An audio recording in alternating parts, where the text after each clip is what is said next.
कहाँ तक हो गया था उस दिन?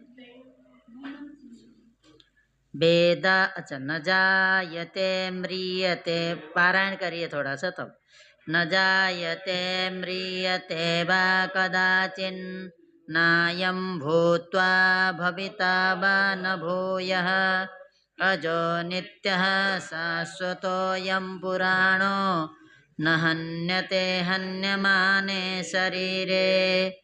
वेद विनाशिनं नित्यं ययेनमजमव्ययम्, कथं स पुरुषः पार्थ कं घातयति हन्तिकम्।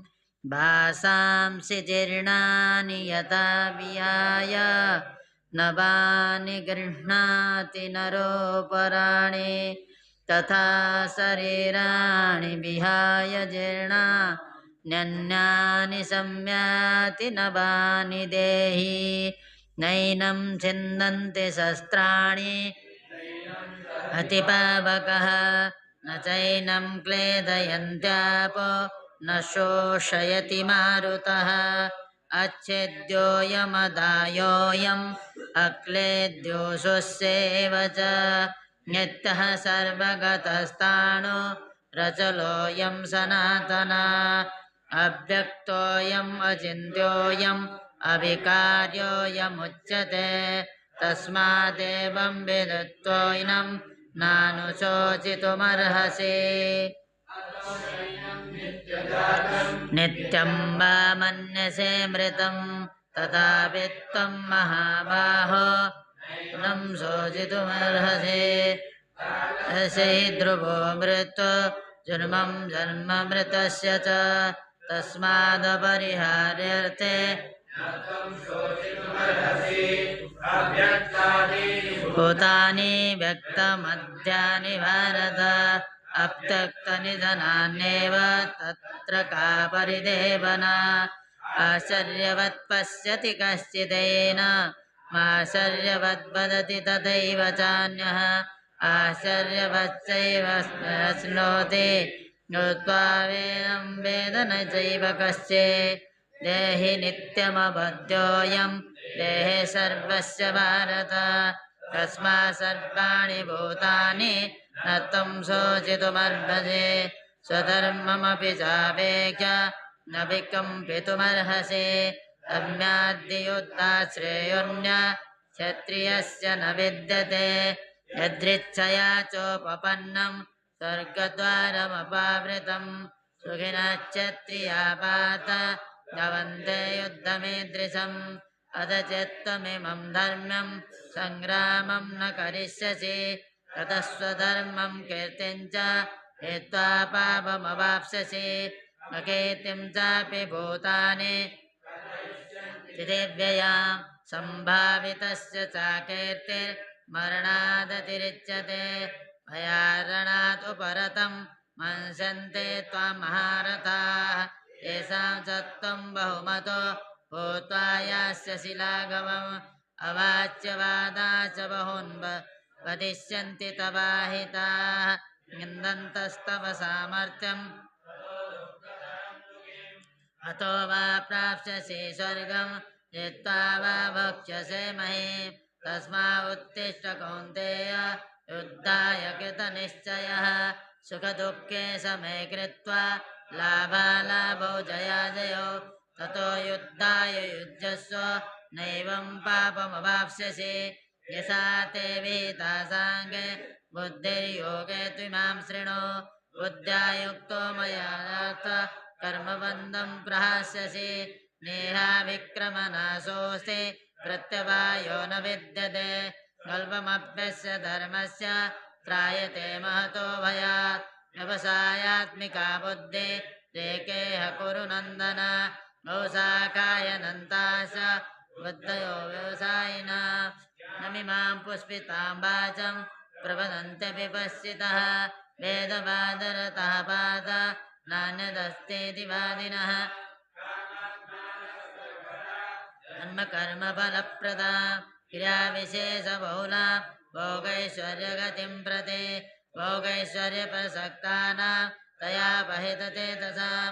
व्यवसायात्मिका बुद्धि समादौ न विधीयते, त्रैगुण्यविषया वेद त्रैगण्यो भवार्जुन निर्द्वन्द्वो नित्यसत्त्वस्थो निर्योगक्षेम आत्मवान् यावानर्थ उदप्पाने सर्वतः सम्प्लुतोदके तावान् सर्वेषु वेदेषु ब्राह्मणस्य विजानतः कर्मण्येवाधिकारस्ते मा फलेषु कदाचन मा कर्मफलहेतुर्भूर् मा ते सङ्गोऽस्त कर्मणि योगस्थः कुरु कर्माणि सङ्गं त्यक्त्वा धनञ्जय सिद्ध्यसिद्ध्यो समो भूत्वा ममत्वं येको उच्यते दुरेण ह्यवरं कर्म बुद्धियोगात् धनञ्जय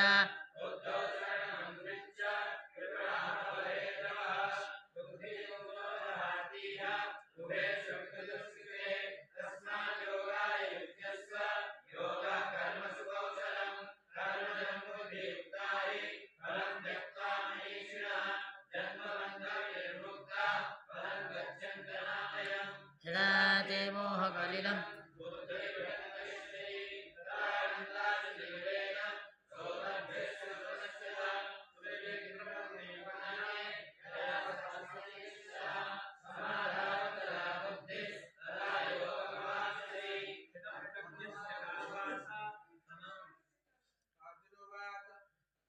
नहीं करो वो पारायण में फिर समय निकल जाएगा। मैं तो इतना नहीं करने के लिए बोला था, जितना पढ़े थे उतना ही करना था, है ना। तो पारायण तो बहुत लोग कराते रहेंगे। हाँ समझ चलो। अव्यक्तोऽयम् अचिन्त्योऽयम् अविकार्योऽयमुच्यते तस्मादेवं विदित्वैनं नानुशोचितुमर्हसि। तो ही समझा रहे हैं आत्मा के विषय में, उन्होंने समझाया आत्मा तो ठीक उसी तरह है जब हम पुराने वस्त्रों को त्याग देते, नए कपड़े स्वीकार करते हैं। तो नए कपड़े स्वीकार करने पर, नए कपड़े मिल जाने पर हम चिंतित नहीं होते, अपितु खुश हो जाते हैं, है ना। खुश होते हैं ना। अभी रामों को ले करके कोई बड़े ठंडी है भैया, आप कपड़े घर में जैकेट ले आके दे दे। अच्छा आपके पास जो पुराने कपड़े पड़े हैं वो सब किसी और को दे देना, तो तुम खुश हो जाओगे कि चिंतित हो जाओगे? बताओ। खुश हो जाओगे। तो नए कपड़े मिल जाने पर तो खुश हो जाते हैं सब। तो यहाँ तो क्या है, ये तो नए, ये जो शरीर छूटने का मतलब है, नए पुराना शरीर छूट जाएगा, हमको फिर नया शरीर मिल जाएगा, तो इसमें तो खुश होना चाहिए। तो इसीलिए चिंता की बात नहीं है, चिंता नहीं करनी चाहिए। ये पहले चला था, है ना। तो उसने ये भी बताया कि जो ये आत्मा जो है, शरीर ही मरता है, आत्मा कभी मरती नहीं है। तो न उसको काटा जा सकता है शस्त्रों के द्वारा, न उसको अग्नि के द्वारा जलाया जा सकता है, न उसको जल के द्वारा गलाया जा सकता है, न वायु के द्वारा उसको सूखा जा सकता है। तो वही इसीलिए उसको अदयी है, माने अच्छेद्य है, वो छेद्य नहीं है, अदायी है। अग्नि के द्वारा नहीं जलाया जा सकता, इसलिए अदायी है। गलाया नहीं जा सकता, इसलिए अक्लेद्य है। हाँ, वायु के द्वारा सूखा नहीं जा सकता, अशुष्य है। हाँ, इसीलिए ये बोला था, ये सनातन है, नित्य है। तो अब उसी की व्याख्या ने आगे चलते हैं। अव्यक्तोयम, अव्यक्त है। अव्यक्त का मतलब होता है ये ऐसा ही है। जैसे व्यक्त जो होता है, हमको हम आँख के द्वारा देख सकते हैं, जो आँख के द्वारा देख करके हम बोलते हैं कि ये ऐसा है, बोलते हैं ना, उसको बोलते हैं व्यक्त। हम आँख के द्वारा देखने पर हम उस वस्तु को बता सकते कि ऐसा ही है, बोलते हैं ना। तो व्यक्त उसको बोलते हैं व्यक्त। अव्यक्त माने आँख के द्वारा देख करके जिसके स्वरूप के विषय में नहीं बताया जा सकता, उसको बोलते हैं अव्यक्त। और दूसरी बात व्यक्त, जिसका नहीं किया जा सकता। व्यक्त जानते हो ना, व्यक्त माने ऐसा ही है करके वाणी के द्वारा जिसके विषय में हम बोल सके, बता सके, वो होता है व्यक्त। अव्यक्त माने जो वाणी के द्वारा इदमित्थतयाई, ऐसा ही है, आत्मा का स्वरूप ऐसा ही है करके जो बताया नहीं जा सकता है, उसी को बोलते अव्यक्त। भाई ऐसा है, अनेक शास्त्र देखते हो, कहते हैं आत्मा का स्वरूप ऐसा है ऐसा है। कुछ कहते हैं कि आत्मा जो है अज्ञान के कारण उसकी अलग सत्ता है, जब ज्ञान हो जाता है तो ब्रह्म स्वरूप हो जाता है, कुछ ऐसे बोलते हैं। कोई कहते हैं आत्मा अनेक हैं, कहते हैं वैष्णव संप्रदाय के हिसाब से जो है आत्मा अनेक हैं, है ना। लेकिन अद्वैत के उससे क्या है, आत्मा ईश्वरीय है, ईश्वर का ही स्वरूप है, अज्ञान के कारण जो है वो अलग है, ऐसा बोलते हैं। तो इसका मतलब क्या हुआ, बताए नहीं जाए ऐसा ही है। यदि निर्णय होता तो क्यों अलग अलग मत होते, नहीं है। तो इसका मतलब अव्यक्तोयम अयम आत्मा अव्यक्त, ठीक है। न व्यज्यतेति अव्यक्त, जिसका माने जिसको वाणी के द्वारा बताया नहीं जा सकता वो अव्यक्त है, ठीक है। सीधा सीधा अव्यक्त का चक्षुरादि का जो अविषय है तो उसको कहेंगे अव्यक्त, ठीक है। जिसको हम आँख से नहीं दे सकते, देख सकते, हाँ, उसको बोलते हैं, माने इंद्रियों का जो विषय नहीं बनता है। सीधा सीधा चक्षु मात्र केवल आँख का ही विषय नहीं होना ही मत समझना, जो इंद्रियों का विषय नहीं बनता है उसे बोलते हैं आत्मा। जो इंद्रियों की विषय नहीं बनती है उसको बोलते हैं आत्मा, ठीक है। इसीलिए स्पष्ट कर दिया। फिर अचिंत्य, तो इंद्रियों का विषय नहीं बन सकता तो उनका चिंतन कैसे करोगे, इसीलिए कहा अचिंत्य। जैसे मान लो भगवान का विग्रह देखते हो, रूप देखते हो, तो आप ध्यान लगाते हो, आप उस रूप के विषय में चिंतन करते हो। अब जो बिहारी जी दर्शन करने ही नहीं गया होगा कभी, तो बिहारी जी ऐसे ही ध्यान में बैठेगा तो बिहारी जी का स्वरूप कैसा चिंतन करेगा, जिसने कभी देखा ही नहीं। जिसने कभी देखा है तो ध्यान में बैठेगा तो बिल्कुल वही आकृति आ जाती है, चिंतन कर सकता है। तो आत्मा का जो स्वरूप ही नहीं वो अव्यक्त है, तो फिर वो क्या हुआ, अचिंत्य हो गया, उसका चिंतन नहीं हो सकता है। इसीलिए चिंतयितुम अशक्य इति अचिंत्य, चिंतयितुम अशक्य इति अचिंत्य, इसलिए वो चिंतन के योग्य भी नहीं है। सीधा सीधा क्या हुआ, अचिंत्य का मतलब वो मन का विषय नहीं है। अचिंत्य का मतलब चिंतन किससे होता है, चिंतन किससे करते हो, मन के द्वारा। चिंतन करने का काम ही मन का है। इसका मतलब वो अचिंत्य का मतलब वो मन का विषय भी नहीं है। अव्यक्त कह करके चक्षुरादि इंद्रिय का विषय नहीं है, और अचिंत्य कह करके वो मन का भी विषय नहीं है। मन के द्वारा भी उसका चिंतन, चक्षुरादि इंद्रियों के द्वारा हम उसको देख नहीं सकते और मन के द्वारा उसका चिंतन नहीं कर सकते, ऐसी आत्मा है।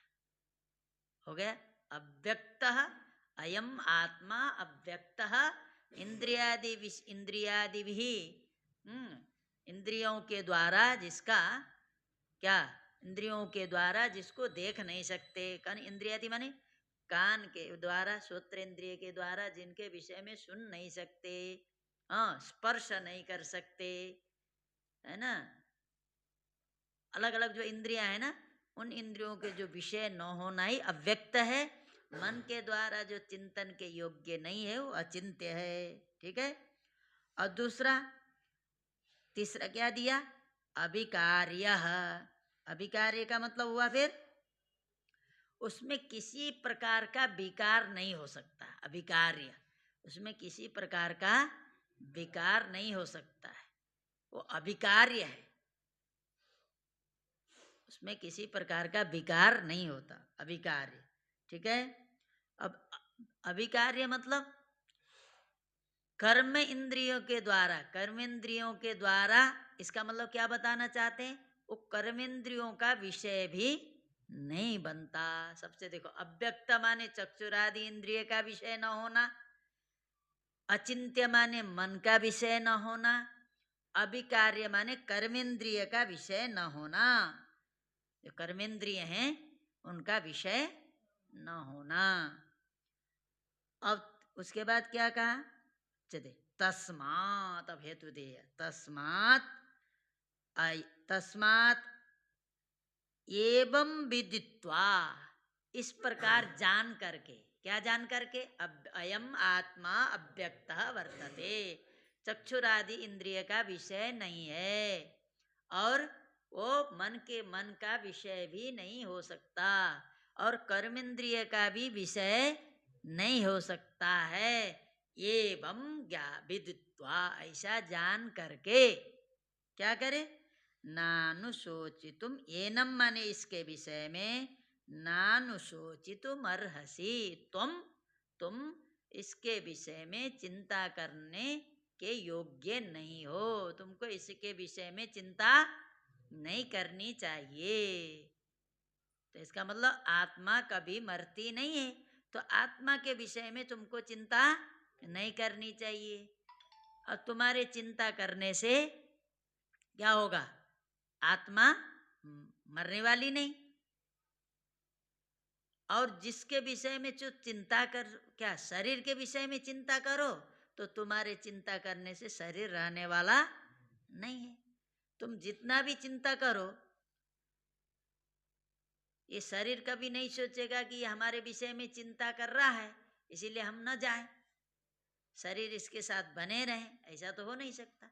शरीर तो जाना ही शरीर को तो जाना ही जाना है। आत्मा कभी जाने वाली नहीं है, जो कभी जाने वाली नहीं है उसके विषय में चिंता क्या करना। जो जाने ही वाली है, कभी ना कभी उसको जाना ही है, तो फिर भी तुम्हारे चिंता करना, क्यों चिंता करना उसके विषय में। तो तुम्हारा जो चिंता, तुम्हारी जो चिंता है वो बेकार की चिंता है, समझ गए। आत्मा के विषय में चिंता करना ही नहीं चाहिए तुम्हें। आत्मा कभी मरती नहीं है। तो जब अव्यक्त है, अचिंत्य है, अविकार्य है, सब कुछ है, तो इस कारण से आत्मा के विषय में चिंता नहीं करनी चाहिए। हाँ, तो आगे बोल रहे हैं, देखिए समझ गए ना। न चैनम नित्य जातम नित्यम वा मन्यसे मृतम तथापि त्वं महाबाहो नैनं शोचितुमर्हसि। देखिए, येनम नित्य जातम नित्यम वा मन्यसे मृतम। अब देखो, येनम नित्य जातम, ये क्या है, येनम नित्य जातम। नित्य जातम माने ये जो आत्मा है, ये इसको मानता है क्या, नित्य जातम, ये प्रतिक्षण उत्पन्न होता है। अथवा नित्यम व्यामन्यसे मृतम, अथवा नित्य मरता है, ये मानते हो। ये बोल रहे हैं, मान लो क्या, अर्थात एनम नित्य जातम, ये नित्य क्या, उत्पन्न होने वाला है। और एनम बा नित्यम व्या मन्यसे मृतम, नित्य मरने वाला है, ऐसा मानते हो। फिर भी इसके विषय में चिंता करने योग्य। एक तो पहले तो आत्मा मरने वाली नहीं है, शरीर मरने वाला है, अनित्य है बोला, मान लो। फिर भी तुम क्या मानते हो, आत्मा को नित्य जन्म लेने वाली आत्मा है। आत्मा क्या, जन्म लेती है मरती है, जन्म लेती है मरती है, ऐसा रहता है। हाँ, जन्म हमेशा जन्म होता है, प्रतिक्षण जन्म होता है, प्रतिक्षण मरती रहती है। यदि ऐसा भी मानते हो, तो भी जो नित्य उत्पन्न होने वाला है, तो उत्पन्न होने वाला उत्पन्न होना बंद नहीं हो जाएगा। और नित्य मरने वाला है, मरने वाली आत्मा है, तो भी तुम्हारे चिंता करने से मरना बंद होगा नहीं। इसीलिए उसके विषय में काय को चिंता करते हो। कौन समझा रहा है, भगवान अर्जुन को समझा रहे हैं ना। मान लो एक विकल्प के रूप में बोल रहे हैं, पहले तो हमने निश्चय कर दिया कि आत्मा कभी मरती नहीं है, शरीर मरता है। लेकिन मान लो कदाचित तुम आत्मा ही क्या होता हो, उत्पन्न होता है, और आत्मा माने आत्मा नित्य उत्पन्न होती है, आत्मा मरती रहती है। यदि ऐसा भी मानते हो, तो भी इसके विषय में तुम शोक करने योग्य नहीं हो, तुमको इसके विषय में शोक नहीं करना चाहिए। तो कहते आगे और बता रहे हो, आया ना। एनम माने आत्मानम, एनम माने आत्मानम, आत्मा के, आत्मा को नित्य जातम, ये क्या होता है, नित्य उत्पन्न होता रहता है। और नित्यम बा मन्य से मृतम, नित्य ही इसकी मृत्यु होती है। तथापि फिर भी तुम हे महाबाहो ये न माने इस आत्मा के विषय में न सोचितुम अर्हसि, शोक करने योग्य नहीं हो, अर्थात तुम्हें शोक नहीं करना चाहिए। जातस्य हि ध्रुवोर्मृत्युर्ध्रुवं जन्म मृतस्य च तस्मादपरिहार्येऽर्थे न त्वं शोचितुमर्हसि। अब देखिए कही गई ना, जातस्य ही ध्रुवो मृत्यु, ठीक है। जातस्य माने उत्पन्नस्य, ध्रुवो मृत्यु, मृत्यु निश्चित है। जो उत्पन्न हुआ उसका क्या मृत्यु ध्रुव, मृत्यु निश्चित है। जो जन्म ले और मरे ना, ऐसा हो नहीं सकता। जन्म लिया तो मरना निश्चित है, ध्रुव माने निश्चित, मरना निश्चित है। जन्म हो, जातस्य माने उत्पन्नस्य, उत्पन्न का मृत्यु ध्रुव, मृत्यु निश्चित है। और फिर ध्रुवम जन्म मृतस्य च, जो मर गया उसका जन्म होना निश्चित है। जो जन्म लिया उसका मरना निश्चित है। जो मरा, जिसके मृत्यु हुई, उसका जन्म होना भी निश्चित है। जो मरा वो जन्म लेगा ही, ठीक है। तो फिर तो ये क्या है, अपरिहार्य अर्थे, ये जो हुआ ये अपरिहार्य हुआ। अपरिहार्य जिसका प्रयोजन है, जो अपरिहार्य है, जिसको रोका नहीं जा सकता। जो जन्म लिया वो मरेगा ही, जो मरा वो जन्म लेगा ही। तो इसको रोक नहीं सकते, अपरिहार्य है, उसका परिहार नहीं कर सकते, उसको रोक नहीं सकते। जब रोक नहीं सकते तो फिर इसके विषय में शोक करना योग्य है। तो न तुम सोचितुम अर्हसि, इसलिए शोक। जय श्रीमन नारायण। हाँ जय श्रीमन, जय श्रीमन। 11, 11, 11:30। हाँ 11 बजे वो गेट बंद हो जाता है भोग के लिए। हाँ फिर बाद में 15-20 मिनट खुलेगा फिर दर्शन के लिए।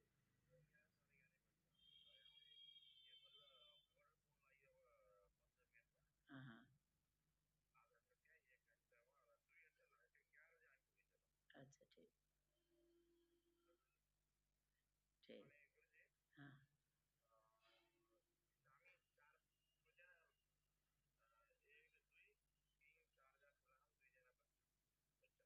हाँ हाँ अच्छा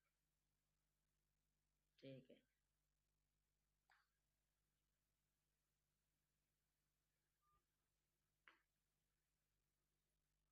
हम्म, कोई आ रहे हैं ना तो दिक्कत है। हाँ, चलो हो गया ना। जातस्य ही ध्रुवो मृत्यु, जातस्य किस धातु से जातस्य बना? हाँ जनि प्रादुर्भावे, अच्छी बात है। जातस्य ही उत्पन्नस्य, तो जातस्य कैसे बना?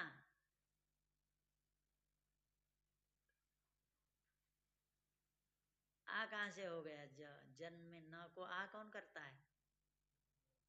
अच्छा पढ़े नहीं हो अभी, आने वाला है अभी। चलो ठीक। जातस्य ही ध्रुवोर मृत्यु, ध्रुवम जन्म, अमृतस्य किसे बना?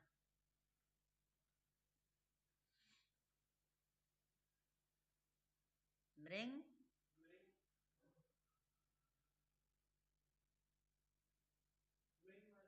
हाँ मृंग मरणे, ठीक है। मृतस्य, ठीक। जातस्य ही ध्रुवोर मृत्युर ध्रुवम जन्म मृतस्य च तस्मात् अपरिहार्यर्थे, ठीक है। जो जन्म लिया वो मरेगा, जो जिसके मृत्यु होती है वो जन्म लेता ही है। तो ये दोनों चीज क्या है? अपरिहार्य है। इन दोनों चीज को कोई रोक नहीं सकता। जन्म लेना लेगा तो मरेगा, मरेगा तो जन्म लेगा। तो क्या हुआ? अपरिहार्य हुआ। अपरिहार्य माने जिसका परिहार, जिसको हम रोक नहीं सकते। तो ऐसे ऐसे के विषय में फिर न तुम न शोचितुम अर्हसि, तुम शोक करने योग्य, अर्थात तुम्हें शोक नहीं करना चाहिए। तो बेकार की शोक करके बैठे हो। तुम सोच रहे हो कि जो खड़े हैं, हमने जिससे शिक्षा लिए, शिक्षा दीक्षा प्राप्त किया, हाँ, जो हम लायक बने, और जिन्होंने हमारा हाथ पकड़ करके जो है यहाँ तक पहुँचाया, ऐसे जो हमारे संबंधी खड़े हैं, आप करो इन सब से जो है युद्ध करो।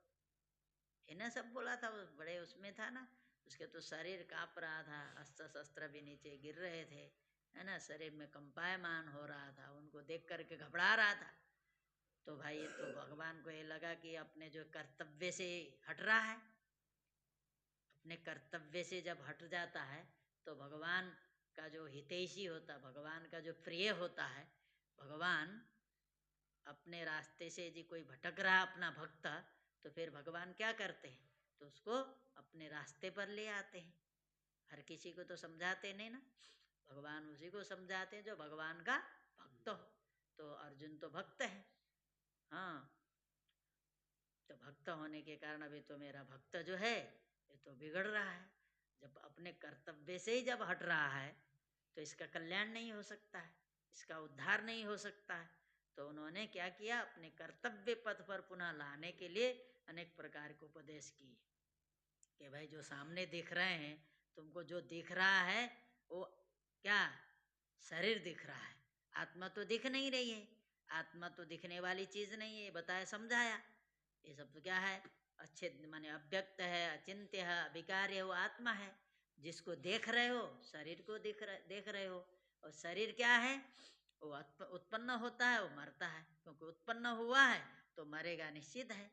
और तुम सोचोगे कि हमने मारा, तुम्हारे अस्त्र शस्त्र से मरे, तो अस्त्र शस्त्र से शरीर मरने वाला क्या शरीर ही मरता है?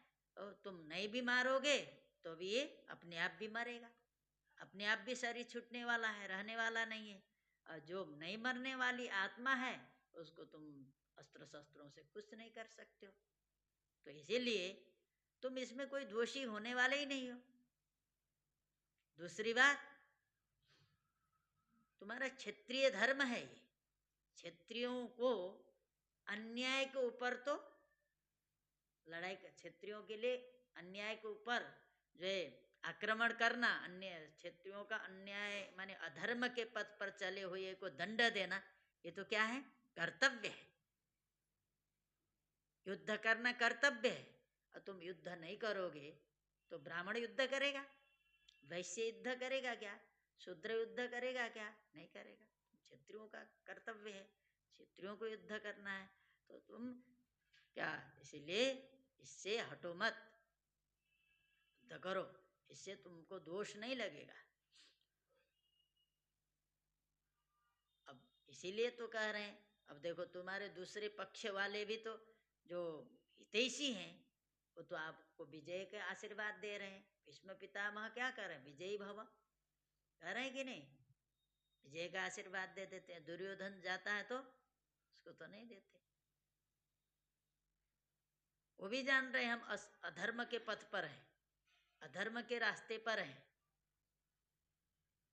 इसीलिए इतने उपदेश दे करके समझा रहे हैं, तुमको इससे परे नहीं हटना चाहिए। जातस्य हि ध्रुवोर्मृत्युर्ध्रुवं जन्म मृतस्य च तस्मादपरिहारेऽर्थे न त्वं शोचितुमर्हसि। जातस्य हि ध्रुवोर्मृत्युर्ध्रुवं जन्म मृतस्य च तस्मादपरिहारेऽर्थे न त्वं शोचितुमर्हसि। अव्यक्तोऽयमचिन्त्योऽयम् अविकार्योऽयमुच्यते तस्मादेवं विदित्वैनं नानुशोचितुमर्हसि। अतच्चैनं नित्यजातं नित्यं वा मन्यसे मृतं तथापि त्वं महाबाहो नैवं शोचितुमर्हसि। जातस्य हि ध्रुवोर्मृतो ध्रुवं जन्म मृतस्य च तस्मादपरिहारेऽर्थे न त्वं शोचितुमर्हसि।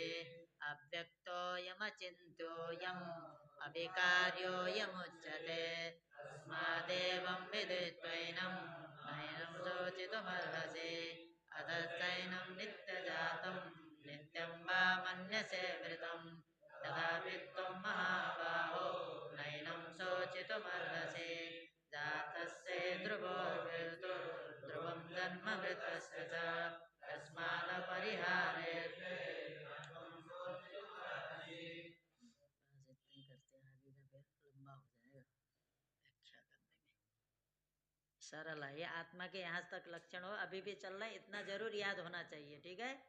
न जायते से लेकर के आत्मा के लक्षण के विषय में यहाँ तक है और भी है माने महत्वपूर्ण श्लोक अब तक हो गए ठीक है। इतना याद रखिए कभी भी आत्मा के विषय में बताना होगा तो इतने श्लोक आपको याद हैं तो आप बता सकते हैं।